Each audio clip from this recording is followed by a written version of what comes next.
కార్యకర్తలే పార్టీకి అసలైన అధినేతలని స్పష్టంగా చెప్పారు. నాయకులు వస్తారు వెళ్తారు కానీ పార్టీకి నిజమైన యాజమానులు మాత్రం కార్యకర్తలే అన్నారు. టీడీపీని నిలబెట్టింది, కష్టకాలంలో ముందుకు నడిపింది కార్యకర్తలే అన్నారు. ప్రతి కార్యకర్తకు పార్టీ అండగా ఉంటుందని భరోసా ఇచ్చారు.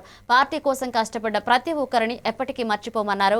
గ్రామ స్థాయి నుంచి రాష్ట్ర స్థాయి వరకు కార్యకర్తల కృషితోనే టీడీపీ బలోపేతమవుతుందని వివరించారు.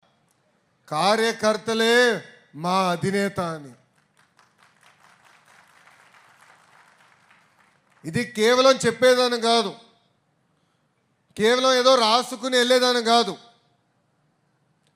ఇది సామాన్య కార్యకర్త దగ్గర నుంచి జాతీయ పార్టీ అధ్యక్షుల వరకు అందరికి అర్థమవ్వాలని మేము పెడతాం జరిగింది. కొంతమంది నాయకులు వస్తారు వెళ్తారు, కానీ కార్యకర్తలే తెలుగుదేశం పార్టీకి సొంతం. 2019 నుంచి 24 మధ్య మనం చూసాం. ఒక అంజిరెడ్డి తాతను చూసాం. ఆయన బీఫామ్ లాక్కోవాలని ఎవరన్నా ప్రయత్నిస్తే తొడగొట్టి మీసాలు తిప్పి రా బిడ్డ రా అని చెప్పినాడు. మంజులమ్మని చూసాం.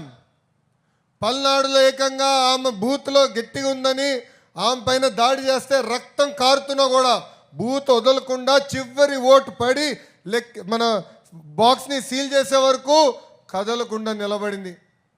తోట చంద్రయ్యను కూడా చూసాం. కత్తి తీసుకుని మెడ పైన పెట్టి